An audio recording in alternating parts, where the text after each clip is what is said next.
মাত্র 30 মিনিটের মধ্যে কিন্তু অর্ধেকের বেশি সব কিছু ফিটফাট করে একদম স্টার্ট দিয়ে দিয়ে মেশিনটাকে তাড়াতাড়ি করে বন্ধ করে নিতে হবে, নাহলে অনেক বন্ধুরা এটাই কিন্তু ছোট মেশিন কেনার বেনিফিট। জমিতে জল দেওয়া কমপ্লিট। এখন কিন্তু বন্ধুরা আবারও স্বাগতম জানাই আমার নতুন একটি ভিডিওতে। আশা করি আপনারা ভালো আছেন, সুস্থ আছেন। তো ফাইনালি কিন্তু চলে আসলাম জমিতে, আর মেশিন কিন্তু অলরেডি সব কিছু ফিটফাট করে একদম স্টার্ট দিয়ে দিয়েছি। তো কোন জমিতে জল দেবো, কেন জল দেবো, প্রত্যেকটি জিনিস আপনাদের সঙ্গে শেয়ার করবো। তার জন্য ভিডিওটি শেষ পর্যন্ত দেখবেন, আর অবশ্যই ভিডিও ভালো লাগলে লাইক কমেন্ট শেয়ার করে কৃষক বন্ধুটির পাশে অবশ্যই থাকবেন। বন্ধুরা দেখতেই পাচ্ছেন কোন জমির মধ্যে আজকে আমরা জল দেওয়ার জন্য কৃষি জমিতে চলে আসলাম। আর শুধুমাত্র 30 মিনিটের মধ্যে কিন্তু অর্ধেকের বেশি জমির মধ্যে আমাদের জল দেওয়া কমপ্লিট হয়ে গেল। কারণ বন্ধুরা আমরা এই যে কেল সিস্টেম করে দিয়েছি, তার জন্য কিন্তু জলটা আমরা খুব তাড়াতাড়ি আমাদের জমির মধ্যে দিয়েছি।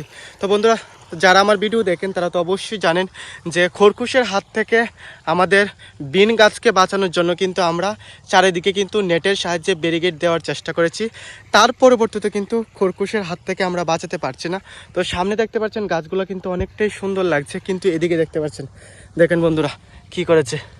আপনাদের দেখানোর জন্য আমি চেষ্টা করি যে গাছের যে আগাগুলা সেটা কিন্তু মানে কি করবো, এই দেখেন গাছের যে আগাগুলা সেটা কিন্তু খেয়ে খেয়ে নষ্ট করে দিচ্ছে।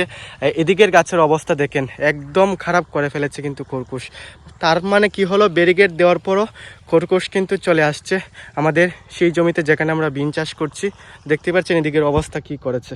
দেখতে দেখতে কিন্তু আমাদের জমিতে জল দেওয়া কমপ্লিট। এখন কিন্তু তাড়াতাড়ি করে চলে যাবো মেশিনের কাছাকাছি, আর সেখানে গিয়ে মেশিনটা কিন্তু বন্ধ করে দেবো। ফাইনালি কিন্তু চলে আসলাম মেশিনের কাছাকাছি অবস্থানে।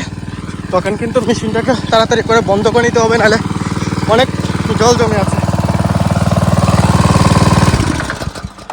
তো সেকেন্ডটি মাত্র কিন্তু মেশিনটা খুব সুন্দর করে অফ হয়ে যায়। তো বন্ধুরা শুধুমাত্র এই জমির মধ্যে জল দেওয়ার জন্য কিন্তু বাড়ি থেকে আমরা মেশিনটা নিয়ে চলে আসলাম। তো দেখতেই পাচ্ছেন এখন কিন্তু বাবা কিন্তু পাইপগুলা গুছিয়ে নিচ্ছে, আর আমি এখন চলে যাবো মেশিনের কাছাকাছি অবস্থানে।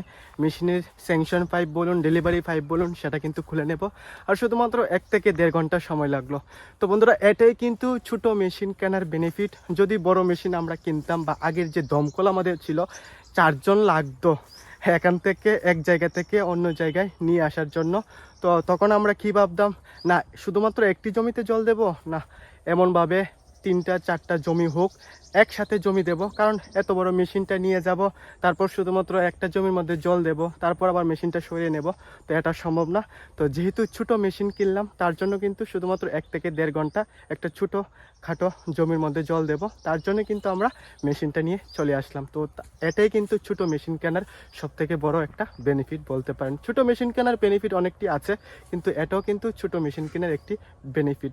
তো চলুন বন্ধুরা এখন প্রথমে স্যাংশন পাইপটা খুলবো, ডেলিভারি পাইপ খুলবো, আস্তে আস্তে মেশিনটাকে পরিষ্কার করবো, তারপর চলে যাব বাড়িতে।